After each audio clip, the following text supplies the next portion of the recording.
안녕하세요. 찰리브라입니다. 시장이 그냥저냥 흘러가죠. 그래 엄청난 우리가 기다리는 엄청난 폭등장까지 가는 데는 시간이 걸리긴 하겠지만 분명히 하반기 들어서 갈 만한 몇 가지 논리적 근거가 있기 때문에 좀 오늘 영상에서는 중요 핵심 사항에 관해서 이제 논리적으로 말씀드리려고 해요. 일단은 코앞에 있는 게 이제 잭슨홀 미팅. 그래서 이것에 관해서 그리고 우리가 다음 달 그리고 하반기 들어서 나머지 3분기와 4분기에 진짜 우리가 기대를 많이 하는 바이든 노믹스에 관해서 이제 말씀을 드리려고 해요. 이게 주축이 돼서 주 핵심 소스가 돼서 아무래도 불장을 이끌지 않을까라고 생각을 하는데 이것을 풀어서 오늘은 영상에서 이제 말씀을 드릴게요. 그리고 XRP가 지금도 상승하고 있는 관점이고 상승 시그널이 지속적으로 나온다는 몇몇 유명 트위터들 얘기가 있어서 제가 그분들 얘기도 이제 소개를 시켜드리면서 이번 영상을 이렇게 이끌어 나가 보겠습니다. 자, 일단 첫 번째는 제가 어저께인가 그저께 이제 DBS 은행에 관해서 이제 말씀드리면서 가상자산 거래소를 만들어냈다. 근데 DBS 은행 같은 경우는 1968년 싱가포르 정부에 의해서 탄생됐다. 근데 그들이 가상자산 거래를 시작했고 커스터디 서비스도 하고 있다. 그래서 그냥 믿으시면 된다. 가상자산 시장을 사라지진 않을 거고 더 확장될 가능성이 훨씬 높다. 그래서 이제 말씀을 드렸는데 싱가포르라고 딱 얘기하니까 잘 모르시는 분들은 동남아의 그냥 일개 조그만 은행이라고 생각하실 분 되게 많으시겠지만 동아시아에서 가장 큰 은행이라고 보시면 돼요. 동아시아에서 어떻게 보면 가장 네임드 있는 은행이라고 보시면 되고 그게 이제 왜 그러냐면 제가 이거를 찾아서 분석해서 이제 말씀드리려고 하는데 싱가포르가 전 세계 명목 GDP 상에 나와 있는 걸로는 2021년 추정 이게 4월에 이걸 추정한 거거든요. 8위예요. 전 세계 8위. 그래서 1인당 소득이 64,100달러예요. 달러 기준에서. 룩셈부르크가 13만 1,780달러예요. 그래서 이게 그냥 관갈 일은 분명히 아니다라는 거죠. 싱가포르가 어떻게 보면 금융 선진국 중에 하나예요. 룩셈부르크만큼 되진 않지만 그리고 또 하나 이제 제가 지나가는 김에 그냥 사이드적인 측면에서 상식적인 걸 하나 말씀드리려고 하는데 기존에 브렉시트가 발발하기 전에 그리고 중국이 홍콩을 흡수하기 전에 어땠었냐면 그때는 수십 년간 영국이 금융의 중심이었어요. 유럽권에서는. 그리고 동아시아 쪽에서는 홍콩이 금융의 중심이었어요. 근데 이게 브렉시트를 기점으로 해서 축의 이동이 되죠.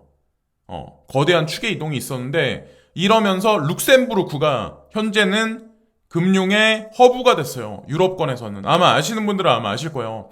그러니까 브렉시트가 진행되면서 영국에서 JP모건이라든가 지사들이 싱가포르로 가거나 아니면 골드만삭스는 룩셈부르크로 옮겼거나 알리안츠라든가 많은 이동이 이렇게 양분돼서 갔어요. 그래서 사실은 지금 현재 영국하고 홍콩은 금융의 허브에서 배제된 상태고 껍데기만 남아있는 상태라고 보시면 됩니다. 자, 그걸 또 이제 추가적인 사항으로 말씀드리고 크립토 시장 같은 경우는 김프가 없어요. 김프가 지금 이거 제가 오늘 새벽에 캡처한 건데 사람들 관심이 없는 건지 자본시장에 지금 한국 시장을 거쳐서 들어가는 게 없는 건지 왜 그런지 모르겠는데 어쨌건 지금 김프가 없어요. 개인들이 조금 샀다고 그래서 김프가 확 올라가진 않거든요. 지금 현재 이제 상황을 말씀드리고 여기 이 차트가 이제 비트코인 도미넌스 차트거든요. 그러니까 비트코인 영향력이죠. 지분 차트인데 이것도 이렇게 보시면 아마 아시겠지만 헤드앤숄더 패턴이에요. 그래서 여기서 이 차트를 그린 사람 얘기는 지속적으로 비트코인 영향력이 하향될 가능성이 있다. 그래서 어디까지 하향된다라고 딱 말하는 건 아닌데 이 빨간색 축의 선을 보시면 아마 아시겠지만 비트코인이 이렇게 영향력이 떨어진다는 얘기는 알트코인이 올라간다는 얘기거든요. 그래서 시총 상위에 있는 알트코인들 있죠. 이더리움 클래식이라든가 아니면 특히나 XRP 같은 경우는 XRP가 크게 만약에 반등을 하면 지금 업비트 창에서 아마 볼륨을 1위를 기록하고 있을 거예요. 그래서 비트코인이 여기서 그냥 미온적인 행보를 해준다면 아마도 XRP 상에 큰 상승 반전이 만약에 나온다면 향후에 뭐 5, 6일간에 아마 이 도미넌스가 조금 많이 하락할 확률이 높다라고 보시면 되지 않을까 생각합니다. 그리고 그냥 이런 거는 항상 이제 재미로 참고적인 자료로만 그냥 보시면 좋을 것 같아요. 그리고 제가 이제 코로나 관련해서 뭐 어떻게 보면 통제 뭐 이런 거랑 이제 자주 말씀을 드리는데, 예전에 이제 지금 샌프란시스코나 뭐 LA에서 뭐 그 백신 접종을 완전하게 맞지 않은 사람은 실내 출입을 금한다라는 얘기가 있었고, 더 나아가서는 뭐 제가 이런 말씀을 농담으로 드린 적이 아마 지나가는 말로 드린 적이 아마 있었을 거예요. 이 비행기를 타지 못한다. 근데 실제로 이 법안이 미국 의회에 제출됐어요. 그래서 여기 나와 있는 거대로 그 미국에 수천만 명이나 되는 사람들이 이 비행기를 사용하지 못한다, 밴 시킬 거다라는 얘기가 제로 엣지에 나왔거든요. 자, 백신 접종을 1차 한 사람도 비행기를 타지 못한대요. 그러니까 백신 접종을 완전히 마친 사람만 이걸 이용할 수 있대요. 이 명분을 이용해서 과연 이들이 추구하는 핵심 전략이 무엇일까? 네. 뭐 아는 사람은 이미 아실 거예요. 제가 더 깊이 말씀 안 드려도. 자, 어쨌건 지금 현재 이거는 계속 확산되고 있는 추세라는 거죠. 자, 그래서 어쩔 수 없이 백신은 모두가 다 맞아야 되는 그런 추세로 지금 가고 있는 거고, 뭐 자기를 위해서도 그렇고, 정부에서 하라고 하면은 뭐 해야 되는 거죠. 어쩔 수 없이. 자, 그리고 포브스에 이제 이 얘기가 나왔거든요. 이게 아마 오늘 영상의 핵심 주제고, 여러분들이 이제 트레이딩 할 때 이걸 이제 참고하시면 아마 될 거라고 저는 생각을 해요. 이걸 기점으로 해서 많은 변화들이 아마 있을 거예요. 그래서 이 포브스지에 오늘 아침에 새벽에 이제 무슨 얘기가 나오냐면 3.5 트릴리언, 그러니까 3.5조 달러죠. 조 달러 어떤 이 플랜이 미국 사람 개개인한테 모두한테 다 영향력을 행사할 거다. 그래서 뭐 여러 가지 그 법이 있어요. 뭐 인프라법도 포함되고 뭐 여러 가지 법이 있는데, 어쨌건 미국 시민들 모두한테 이제 포함되는데 거대한 양적 완화예요. 무슨 문구가 있냐면 미국이란 나라가 탄생 이래로 역대급 추경 예산 계획이에요. 제가 이걸 오타가 났는데 예산 계획이에요.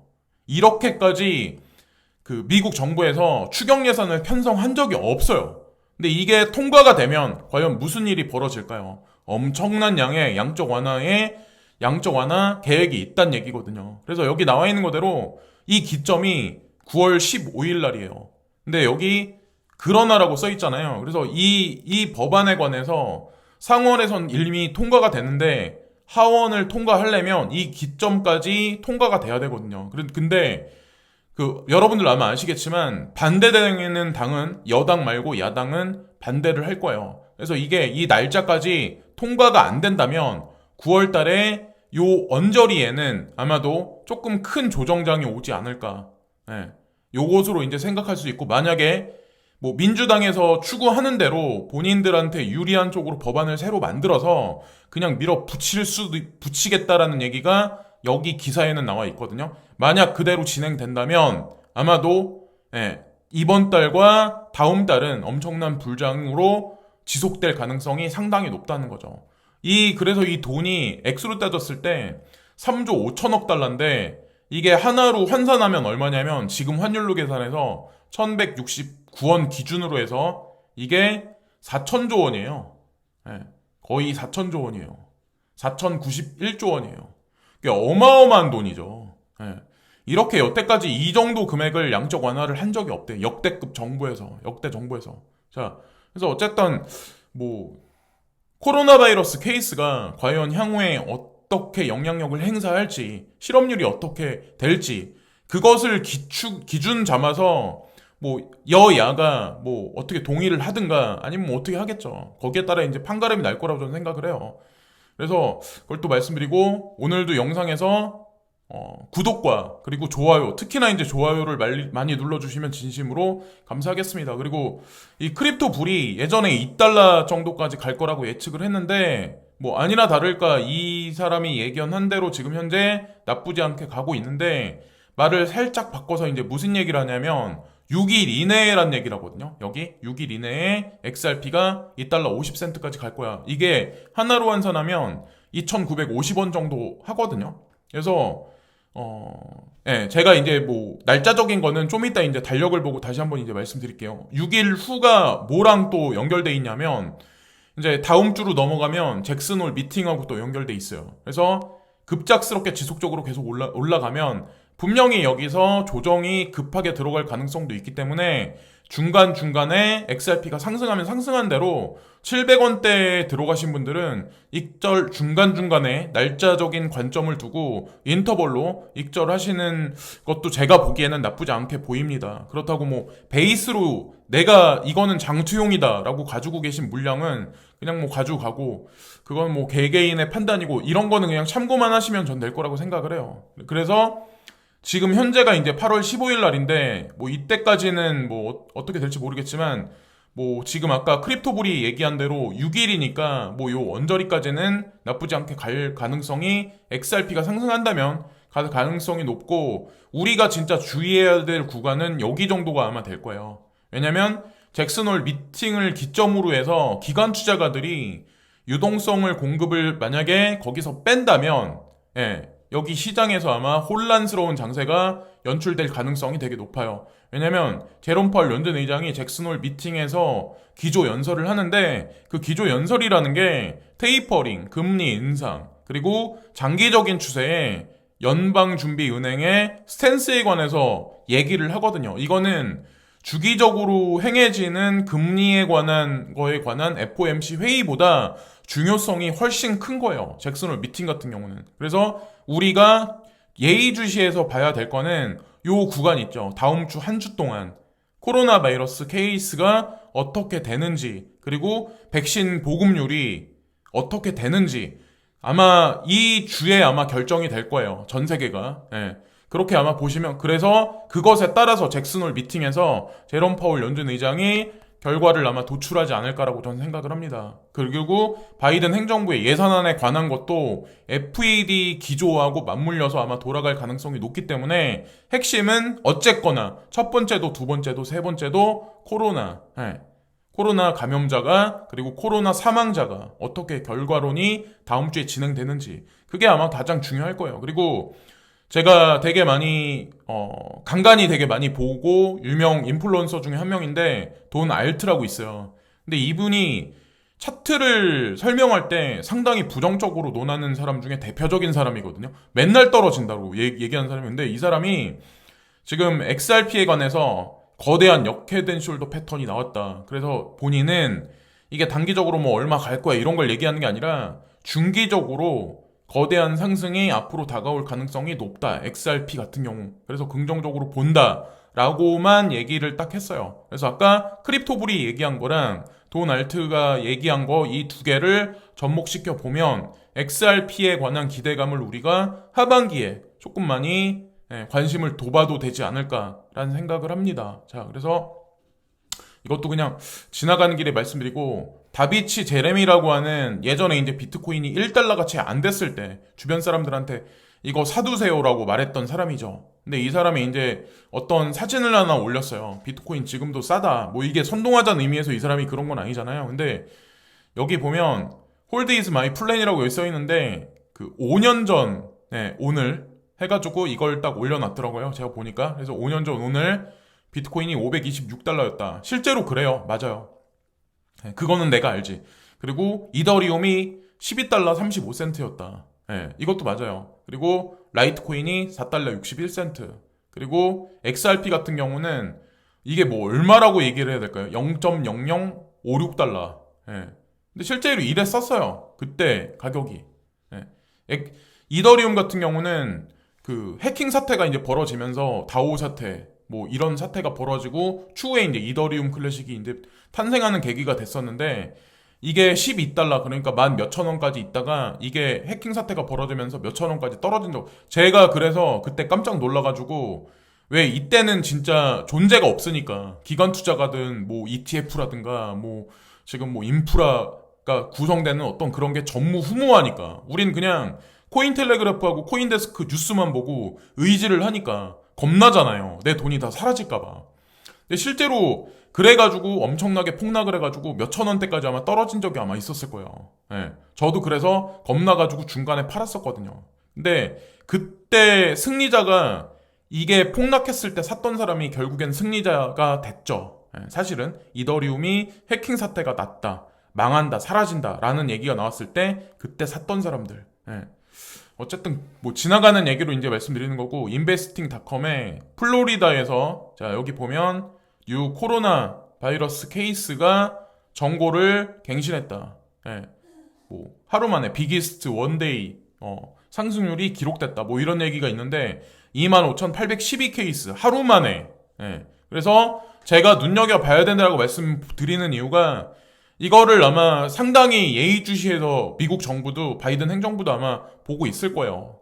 제롬 파월 연준 의장도 마찬가지고. 그래서 이거를 관심 있게 제가 이제 계속 지속적으로 이제 말씀을 드리는 거고, CNBC에서 이런 얘기를 하네요. 우리는 이제 가상자산에 투자를 하지만 사실은 가상자산 시장하고 게임 산업하고 메타버스하고 아주 밀접하게 관련이 있어요. 그게 인터체인으로 지금 현재 연결돼 있는 상태다. 그래서 뭐 전 세계 글로벌 뭐 게임사들이 직접적으로 채용해서 아이템을 사거나, 뭐 개인과 개인 간의 뭐 배틀에서 내기를 내서 이기는 사람이 뭐 비트코인 뭐 0.1개를 걸었는데 나머지 사람이 뭐 0.2개를 가져간다든가, 이런 시스템을 구성을 안 했지만 향후에 그렇게 될 가능성이 높은 게, 넥슨 같은 경우도 이 유럽에 있는 그 어떤 그 가상자산 거래소를 가지고 있고, 국내에도 코빗이라는 거래소를 가지고 있잖아요. 그 넥슨에서 피파라는 그 축구 게임이 있는데 과연 그들이 향후에 어떻게 할까요? 요즘에 OTP에 관해서 조금 많이, 보안에 관해서 넥슨에서 신경을 되게 많이 쓰거든요. 그런 하나의 일환이지 않을까, 미래를 준비하기 위한. 저희 이제 그런 측면으로 바라보는데, CNBC에서 이런 얘기를 하거든요. 코비드19가, 그러니까 코비드가 지금 창궐하는 동안에, 그리고 글로벌 락다운이 2020년에 진행되는 동안에 이 글로벌 게임 산업이 자, 한 해 동안 180빌리언만큼 커졌다. 근데 그 중에 44빌리언이 중국에서 영역을 차지하고 있는데, 이번에 중국에서 게임 컨퍼런스가 이제 진행이 됐나 봐요. 근데 전 세계에서 가장 큰 게임 마켓이다 하면서 CNBC에 이게 소개되고 있어요. 그래서 어쨌든 이런 관점으로 보시면 돼요. 그래서 계속 확장 일로에 있다. 어쨌건 그런 관점으로 보시면 되고, 마지막으로 이제 플랜 B에서 나온 얘기, 아마 여러분들 다 보셨겠지만 제가 이거를 바이든 행정부, 바이든 노믹스라고 할게요. 그거랑 이제 연결해서 이제 말씀드리는데, 이 플랜 B에서는 스톡 투 플로우라는 어떤 빅데이터를 기반으로 한 거로 이제 미래를 예측해서 이거를 얘기를 하거든요. 그래서 8월 달엔 47,000달러, 그리고 9월 달엔 43,000으로 조정이 들어갈 거고, 10월 달에 63,000, 11월에 98,000, 12월에 135,000. 저랑 이제 견해가 약간 틀린 거는 한 달 차이거든요. 저는 이제 10월 달에 조정이 들어갈 거다라고 얘기를 했는데, 뭐 그건 뭐 어떤 차티스가 얘기한 걸 보고 제 개인의 견해를 덧붙여서 이제 말씀드렸던 거고, 이 스톡 투 플로어에 나온 걸로 따지면 9월 달에 조정이 들어갈 거고, 나머지 3개월간은 엄청난 상승이 있어서 최종 135,000, 그러니까 하나로 따졌을 때 1억 5천까지 찍을 거다라는 얘기를 하는데, 결론은 뭐냐면 예산안 통과예요. 예산안 통과가 이때 이 플랜 B가 얘기한 대로 이 데이터가 마저 떨어지려면 여기서 이게 연기된다 라는 얘기가 나오면 이 사람 말대로 진행될 가능성이 높고, 여기서 그냥 진행되면 제 말이 맞을 가능성이 높다라고 저는 생각합니다. 그래서 결론은 어차피 한두 달의 차이지, 어차피 장밋빛 미래가 12월 달에 까지, 그러니까 뭐 조정 장세가 중간에 뭐 한 달은 있을 거예요. 한 달간은 있을 거예요. 이 사람이 말한 것도 마찬가지고 저도 마찬가지로 그렇게 말씀드렸으니까. 그렇지만 어쨌든 장밋빛 미래로 갈 가능성이 높다라고 보시면 되지 않을까 생각합니다. 이게 그냥 개인적 희망회로가 아니라, 코비드19가 극심하면 극심해질수록 결국에는 전 세계 정부는 양적 완화를 할 수밖에 없어요. 뭐 그래서 지금 상원에서 바이든노믹스, 관해서 3조 5천억 달러가 1차적으로 통과가 된 게 그냥 그게 뭐 언발에 오줌 누기 위해서 그냥 한 건 아니거든요. 다 생각이 있고 그러니까 그렇게 했다라고 저는 이제 생각을 합니다. 그래서 이것을 끝으로 오늘 영상은 마치겠습니다. 그래서 잘 모르시는 것들 좀 더 이제 디테일하게 알아보실 거는 각자 이제 찾아보시는 휴일이 되면 되지 않을까. 좋은 시간들 오늘 되시고 오늘도 시청해주신 모든 분들께 진심으로 감사드립니다. 항상 고맙게 생각해요. 진심으로 여러분들한테. 광고 시청도 제가 말씀 안 드려도 항상 봐주시고 그래서 진심으로 고개 숙여 다시 한번 감사드립니다. 감사합니다 여러분.